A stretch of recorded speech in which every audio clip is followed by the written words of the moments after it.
नमस्कार, गुलिस्तान न्यूज देख रहे हैं आप। मैं हूं आपके साथ हर्ष भारद्वाज और वक्त हो चला है फटाफट से आपको अपडेट करने का। और आपको बताते हैं दरअसल खबर क्या है, क्योंकि इस वक्त की ताजा जानकारी उत्तराखंड से आ रही है, वो आपको देंगे। क्योंकि उत्तराखंड में लगातार भारी बारिश का दौर जारी है और ये कहा जा रहा है कि आगे आने वाले समय में भी यही स्थिति देखने को मिलेगी। यानी 48 घंटे के लिए कुमाऊं और गढ़वाल मंडल में येलो अलर्ट जारी किया गया है। हालांकि पर्वतीय इलाकों में अगले 48 घंटे में कई स्थानों पर और भी भारी बारिश की संभावना है, क्योंकि भारी बारिश लगातार हो रही है। देहरादून के अंदर भी भारी बारिश का सिलसिला लगातार जारी है और कल भी इसी तरीके से भारी बारिश जारी रह सकती है। इस वक्त की बड़ी खबर और ताजा जानकारी आप तक पहुंचाने की कोशिश कर रहे हैं, क्योंकि अगर बात हम करें कुमाऊं और गढ़वाल की, तो दोनों एरिया के लिए येलो अलर्ट जारी किया गया है और ये कहा गया है कि अगले 48 घंटे बेहद अहम हो सकते हैं। तस्वीरों को आप देखिएगा, क्योंकि पहाड़ी इलाकों में लगातार बदरा बरस रहे हैं और ये तस्वीर कहीं ना कहीं आम जनता को परेशान भी कर रही है, जो कि पहाड़ी इलाकों में खासकर रहते हैं उत्तराखंड के अंदर। क्योंकि उत्तराखंड के अंदर लगातार भारी बारिश होती है तो कहीं ना कहीं आम जनजीवन अस्त व्यस्त सा हो जाता है। फिलहाल हर साल यही तस्वीर नजर आती है, लेकिन प्रशासन लगातार लोगों से अपील कर रहा है कि घर से बाहर जरूरी काम के लिए ही निकलिए, क्योंकि इस वक्त हम देख रहे हैं कि किस तरीके से पहाड़ दरक रहे हैं और काफी जान माल का नुकसान भी हो रहा है। लेकिन आज का जब हम जिक्र करते हैं तो आज भारी बारिश हो रही है और लगातार ये कहा जा रहा है कि होती रहेगी। नवीन शुक्ला इस वक्त हमारे साथ जुड़ रहे हैं, हमारे संवाददाता। तमाम जानकारी आप तक पहुंचाने की पूरी कोशिश करेंगे। नवीन, एक बार फिर बहुत बहुत शुक्रिया हमारे साथ जुड़ने के लिए। नवीन, ये कहा जा रहा है कि कल भी तकरीबन यही सिलसिला जारी रहेगा, क्योंकि कल जब हम खबर अपने दर्शकों को बता रहे थे तो ये कहा गया था मौसम वैज्ञानिकों की तरफ से कि सुबह तड़के भारी बारिश हो सकती है और वैसा ही हुआ।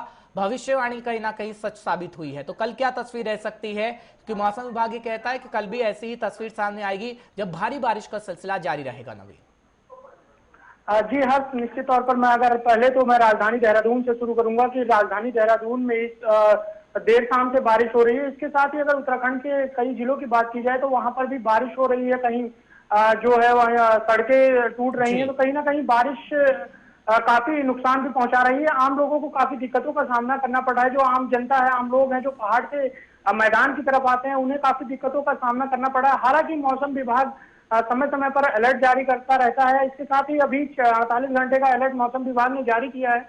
और अगर शासन और प्रशासन की बात की जाए तो शासन प्रशासन पूरी तरीके से अलर्ट है। नदियों के किनारे जो भी लोग रह रहे हैं उन्हें साफ तौर पर निर्देशित किया गया है कि जो लोग नदियों के किनारे हैं वह कहीं सुरक्षित स्थानों पर हो जाए। प्रशासन द्वारा उन्हें हटाए जाने का भी काम शुरू कर दिया गया है। हरिद्वार और ऋषिकेश की बात की जाए तो वहां नदियों के किनारे घनी आबादी भी रहती है, तो उन्हें साफ तौर पर अलर्ट किया गया है। एसडीआरएफ की टीम लगाई गई है और क्षेत्रीय लोगों को साफ तौर पर यह हिदायत दी गई है कि वो नदियों के किनारे ना जाएं। इसके साथ ही मौसम विभाग ने अलर्ट जारी किया है कि लगातार उत्तराखंड में गढ़वाल और कुमाऊं क्षेत्र में बारिश होगी। ठीक है, लेकिन जो कहा गया मौसम वैज्ञानिकों की तरफ से, उसको लेकर प्रशासन लगातार ये अपील कर रहा है आम जनता से कि घर के बाहर मत निकलिए, अगर कोई जरूरी काम है तभी निकलिए। लेकिन क्या एडवाइजरी भी जारी की गई है नवीन? क्योंकि हम देख रहे हैं कि हाँ, सड़कें बंद हैं, अवरुद्ध है, घंटों लोगों को इंतजार करना पड़ रहा है, लंबा लंबा जाम लगा हुआ है। और बद्रीनाथ हाईवे का भी जिक्र करेगा, जो कि लगातार समय समय पर बंद हो रहा है। कितनी आवाजाही में दिक्कत इस वक्त लोगों को हो रही है, क्योंकि सड़कें तो आप यूं कहिए कि नजर ही नहीं आ रही, क्योंकि पानी लगभग उसमें भरा हुआ है, गड्ढे हैं सड़कों पर। तो कितना खासा परेशानी इस वक्त आम जनता को हो रही है? जी निश्चित तौर पर बारिश आफत लेकर साथ आती है, तो कहीं ना कहीं आफत जरूर है। अगर बद्रीनाथ हाईवे की बात की जाए तो बद्रीनाथ हाईवे भी मलबा आने से अवरुद्ध हो गया। इसके साथ ही अगर चमोली क्षेत्र की बात की जाए, चमोली में भी बारिश हो रही है। लगातार बारिश वहां पर जारी है, जैसा कि तस्वीरें दिखा रही है कि किस तरीके से झमाझम बारिश हो रही है। मौसम विभाग साफ तौर पर अलर्ट करता रहता है कि जो भी लोग हैं, आम पब्लिक है, आम जनता है, या फिर पर्यटकों के लिए अगर एडवाइजरी जारी की जाए तो साफ तौर पर यही निर्देशित किया गया है कि अभी बरसात के मौसम में जो पर्यटक हैं वह उत्तराखंड रुक ना करे, क्योंकि वीकेंड का समय आता है। लगातार वीकेंड के समय में बारिश जरूर होती है। तो कहीं ना कहीं शासन और प्रशासन की तरफ से पूरी तरीके से अलर्ट किया गया है, तैयारियां की गई है। एसडीआरएफ टीम को अलर्ट पर रखा गया है और शासन और प्रशासन पूरी तरीके से मॉनिटरिंग का काम कर रहा है कि कहीं भी अगर कोई भी दुर्घटना या घटना होती है तो वहां पर राहत और बचाव कार्य शुरू कर दिया जाए और लोगों की जान मान की हानि ना होने पाए। ठीक है नवीन, जिस तरीके से आप बता रहे हैं कि प्रशासन लगातार अपील कर रहा है, लेकिन एक जानकारी आप और दीजिएगा, क्योंकि कुछ जगहों पर हम तस्वीर देख रहे हैं कि पर्यटक का मनाही के बावजूद उस एरिया में पहुंच रहे हैं जो पहाड़ी इलाका है, पहाड़ दरक रहे हैं और पर्यटकों को समझाने के बावजूद भी उन्हें समझ में नहीं आ रहा है। ऐसे में सख्त कार्रवाई करने की जरूरत है, क्योंकि वो अपनी जान को जोखिम में डाल रहे हैं, लेकिन वो समझ नहीं पा रहे हैं। तो ऐसे में क्या इंतजाम ऐसे किए जाएं कि वो लोग ना आए, क्योंकि बॉर्डर के इस पार तो आया जा रहा है उत्तराखंड के अंदर और आने भी दिया जा रहा है, लेकिन खुदा ना खास्ता वो तस्वीर निकलकर सामने आती है जब पहाड़ दरकते हैं तो लंबा जाम लगता है और पर्यटकों को इंतजार करना पड़ता है। 3 से 4 दिन पर्यटक फंस जा रहे हैं उत्तराखंड के अंदर। जी निश्चित तौर पर जिस तरीके से पर्यटकों का जो हुजूम है वह उत्तराखंड के लिए रुख कर देता है तो कहीं ना कहीं एक बड़ी समस्या जरूर आती है, लेकिन जो प्रशासन है वह पूरी तरीके से अलर्ट रहता है। पर्यटकों को समझाने का भी काम किया जाता है कि अगर जरूरी ना हो तो आप उस क्षेत्र में ना जाएं। लगातार अगर जगह जगह पर होर्डिंग भी लगाई गई है कि ये जो क्षेत्र है, ये सेंसिटिव क्षेत्र है, यहाँ पर मलबा आता है, तो कहीं ना कहीं प्रशासन अपनी पूरी जिम्मेदारी निभाता है। हालांकि जो लोग हैं, जो पर्यटक आ रहे हैं या आम जनता आ रही है, उन्हें खुद भी जागरूक होने का जरूरी है, क्योंकि अगर वह खुद जागरूक होंगे तो कहीं ना कहीं जान माल की हानि नहीं होगी। इसके साथ ही मौसम विभाग जो है वह एडवाइजरी जारी करता है, अलर्ट जारी करता है कि इस क्षेत्र में बारिश होगी, चाहे गढ़वाल क्षेत्र की बात की जाए या कुमाऊं क्षेत्र की बात की जाए या फिर राजधानी देहरादून की बात की जाए, तो कहीं ना कहीं मौसम विभाग अपनी अहम जिम्मेदारी जो है वह निभाता रहता है और लोगों को समय समय पर अलर्ट करता रहता है। इसके साथ ही अगर प्रशासन की बात की जाए तो प्रशासन ने पूरी तरीके से अलर्ट मोड पर रखा हुआ है। एसडीआरएफ की टीम अलर्ट मोड पर है, पुलिस को अलर्ट मोड पर रखा गया, तो तमाम सारी व्यवस्थाओं को दुरुस्त करने का काम किया गया है कि अगर कोई भी घटना होती है या कोई दुर्घटना होती है तो तुरंत वहां पर जाएं और राहत बचाव कार्य शुरू करें।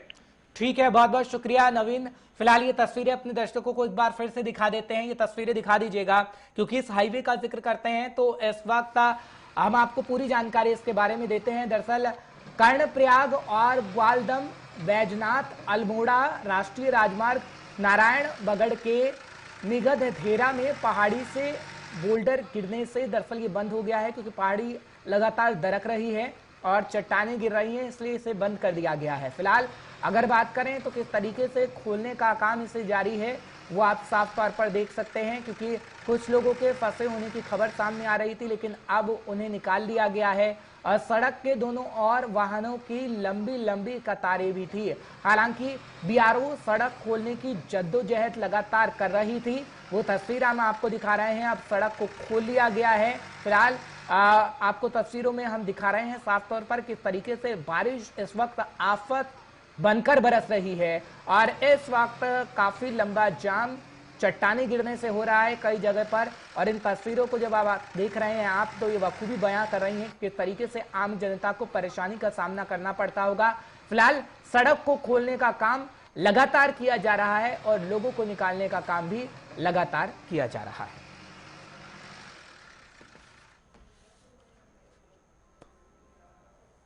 चलिए बढ़ते हैं आगे। अब बात करेंगे हम जेपी नड्डा की, बीजेपी के राष्ट्रीय अध्यक्ष की।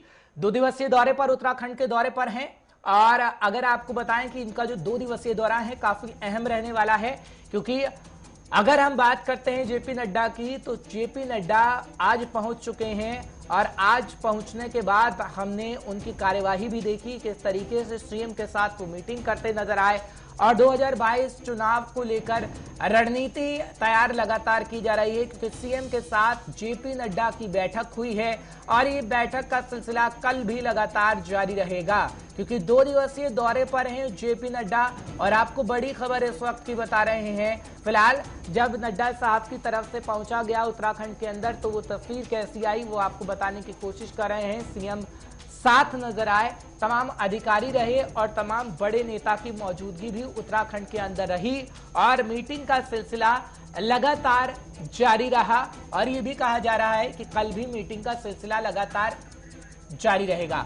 विशाखा चौधरी इस वक्त जुड़ रही हैं, हमारी संवाददाता, एक बार फिर तमाम जानकारी आप तक पहुंचाएंगे। विशाखा बहुत बहुत शुक्रिया एक बार फिर हमारे साथ जुड़ने के लिए। विशाखा, ये तस्वीरें बहुत कुछ कहती हैं, 2022 का रास्ता तय करना है और ये भी कहा जा रहा है कि जो कार्य किया गया है उत्तराखंड सरकार की तरफ से उसका ब्यौरा दरअसल जेपी नड्डा साहब ले रहे हैं।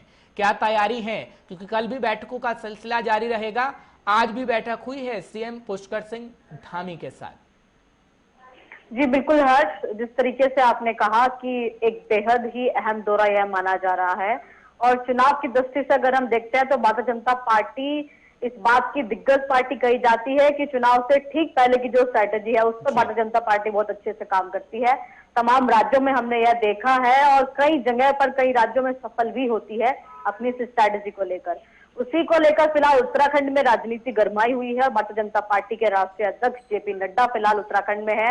हरिद्वार दौरे पर वो सुबह पहुंचे और इस समय की अगर हम बात करें उनके तय कार्यक्रमों के अनुसार तो फिलहाल उनकी तमाम विधानसभा अध्यक्ष और सभी विधायकों के साथ विधानमंडल दल के साथ उनकी बैठक चल रही है और जाहिर तौर पर आगामी विधानसभा 2022 के चुनावी रण को लेकर जो पूरी की पूरी रणनीति है वो भारतीय जनता पार्टी के दिग्गज बैठकर उत्तराखंड में तय कर रहे होंगे और उनके इस दौरे के बाद जाहिर तौर पर यह तस्वीर भी साफ होगी कि आखिर किन मुद्दों पर भारतीय जनता पार्टी चुनाव में उतरेगी और क्या मुद्दे जो विपक्ष के द्वारा बनाए जा रहे हैं उन मुद्दों पर जवाब क्या दिया जाएगा और किस तरह से जेपी नड्डा का जो नेतृत्व है एक तरीके से वो भारतीय जनता पार्टी को उत्तराखंड में विजय रथ पर सवार कर पाएगा। यह भी एक बड़ा जो फेरबदल है और एक बड़ा प्रश्न है वो उसका सोल्यूशन भी इस दौरे से कहीं ना कहीं निकलकर सामने आएगा।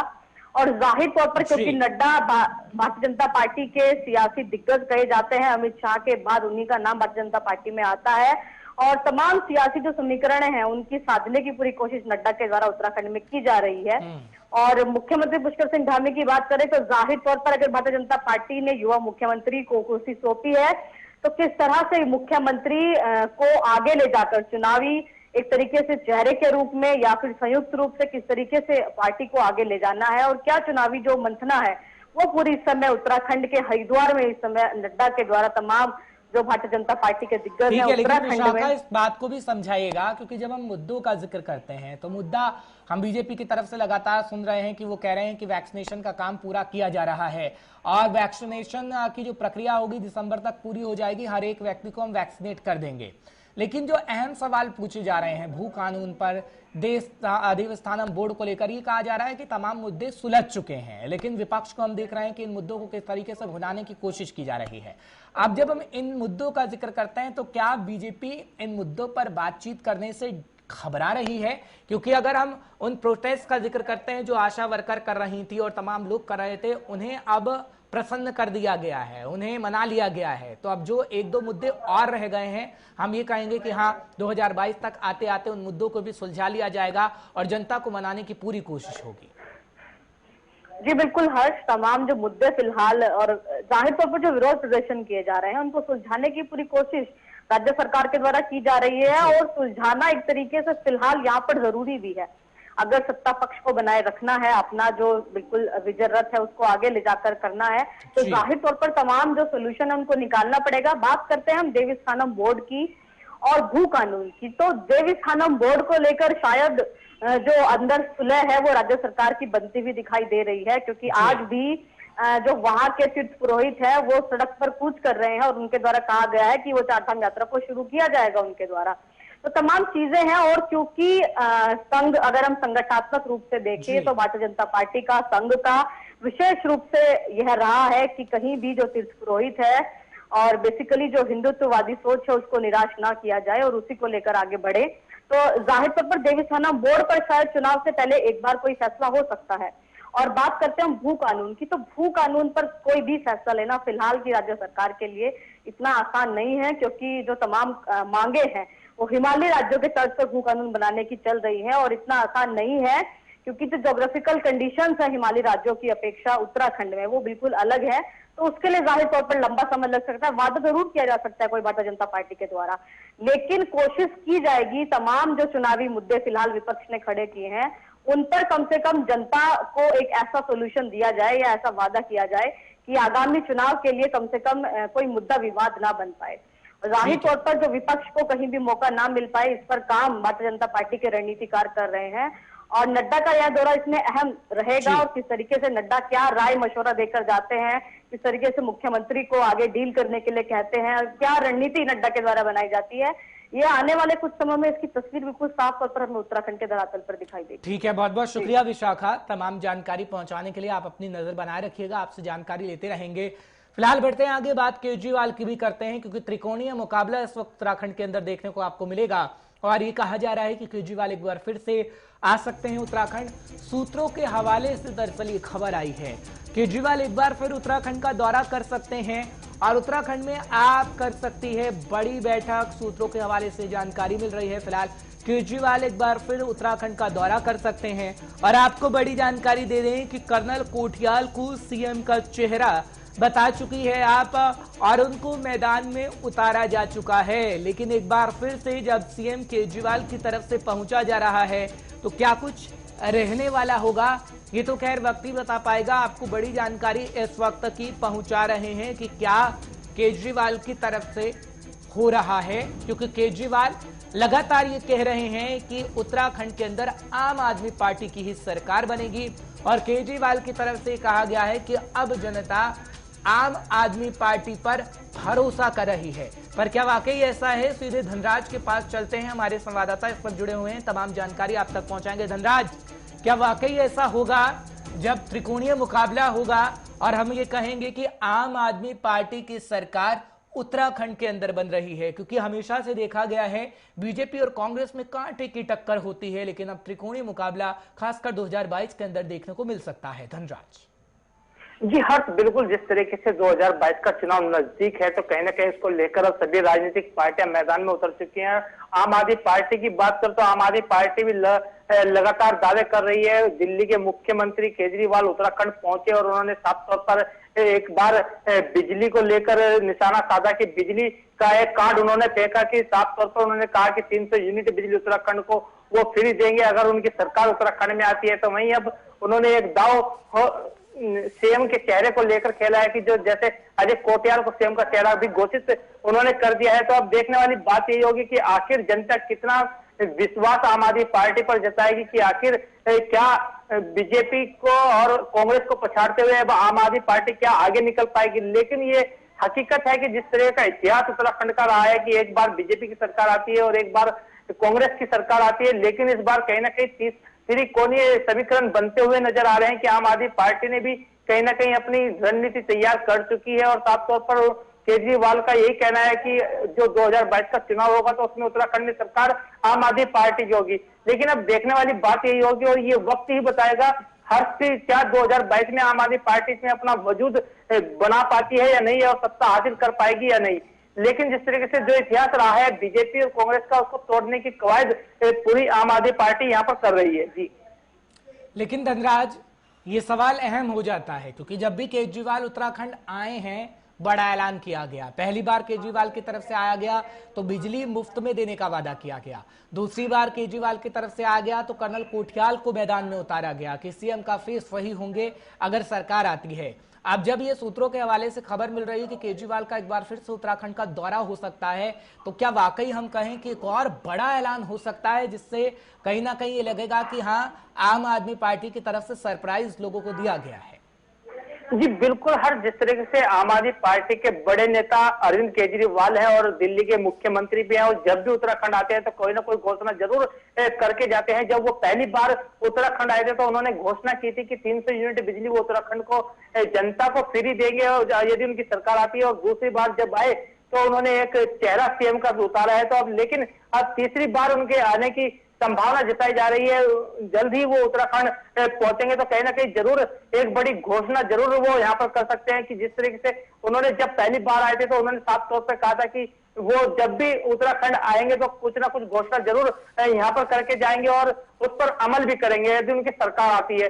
लेकिन यह वक्त ही बताएगा कि क्या आखिर उनकी सरकार आएगी या नहीं आएगी, तो आने वाला वक्त ही बताएगा हर्ष। लेकिन ये हकीकत है कि जब भी अरविंद केजरीवाल आते हैं तो जरूर जनता उनके ऊपर नजर रखती है कि आखिर केजरीवाल कौन सा बम, राजनीतिक बम उत्तराखंड में फोड़कर जाने वाले हैं। बहुत बहुत शुक्रिया धनराज, तमाम जानकारी पहुंचाने के लिए, दर्शकों को अपडेट रखने के लिए। फिलहाल बद्रीनाथ को लेकर एक और खबर आपको बता देते हैं क्योंकि हंगामा देखने को मिला है। दरअसल ये कहा जा रहा है कि पांडुकेश्वर में यह हंगामा हुआ है।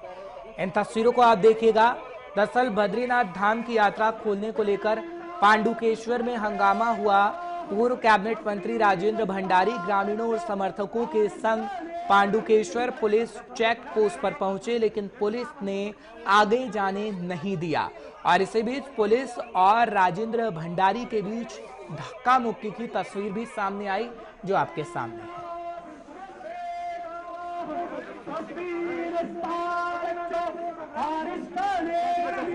पूरे उत्तराखंड के 4 धाम के लोग यात्रा बंद होने से आज परेशान हैं। नेताओं की 1-1 लाख की रैली हो रही है, वहाँ कोरोना नहीं है। केवल 4 धामों के कपाट खोलने में कोरोना हो रहा है। लोगों के हजारों घरों की रोजी रोटी आज इस 4 धाम यात्रा से जुड़ी हुई है। लोग होटल वाले, ढाबे वाले, फूल माला वाले, घोड़े वाले, खच्चर वाले, मजदूर आज सब बेघर हो गए हैं। लोगों की रोजी रोटी छिन गई है। और भाजपा पूरे देश में चुनाव में तो जा रही है, रैलियां तो कर रही है, पर 4 धाम के अंदर खोलने में कह रही है कि यहाँ कोरोना हो गई है। यहाँ पे भंडारी जी आए हुए हैं हमारे गांव में। बहुत खुशी की बात है जब ऐसे नेता हमारा साथ देते हैं। ऐसे मुश्किल की घड़ी में इन्होंने हमारा साथ दिया, ये बहुत बड़ी बात है। और आगे तो जाने नहीं दिया, लेकिन अब बहुत जल्दी और भी हम ऐसे आंदोलन करते रहेंगे और हमें बद्रीनाथ के लिए जाने दिया जाएगा। भंडारी जी का बहुत बहुत धन्यवाद, जो इन्होंने हमारा इतनी भारी। चलिए उत्तराखंड के चमोली का फटाफट से जिक्र करते हैं, क्योंकि उत्तराखंड के चमोली से भी एक खबर आ रही है, वो आपको फटाफट से दरअसल बता देते हैं। दरअसल चमोली में THDC HCC विद्युत परियोजना निर्माण कंपनी लोगों के साथ वादा खिलाफी कर रही है। कंपनी ने जो वादे निर्माण के लिए किए थे और उन वादों से अब मुकरा जा रहा है, और जिससे ग्रामीणों में आक्रोश देखा जा रहा है। अपनी मांगों को लेकर ग्रामीण प्रदर्शन पर बैठ गए हैं, लेकिन कोई सुनवाई नहीं हो रही है। और लोगों की बात करें तो लोगों की तरफ से आत्मदाह का प्रयास भी किया गया है। हालांकि इस तस्वीरों से आप साफ तौर पर समझ पा रहे होंगे कि लोगों में कितना गुस्सा है। तो कूद मारो, यहाँ से चले जाओ, यहाँ से कूद मार जाओ, मारो यहाँ से नीचे कूद मारो, हमारी गाय भूखे हैं। चलिए इस वक्त के बुलेटिन में फिलहाल इतना ही। देश दुनिया की तमाम खबरों के लिए आप देखते रहिए गुलिस्तान न्यूज।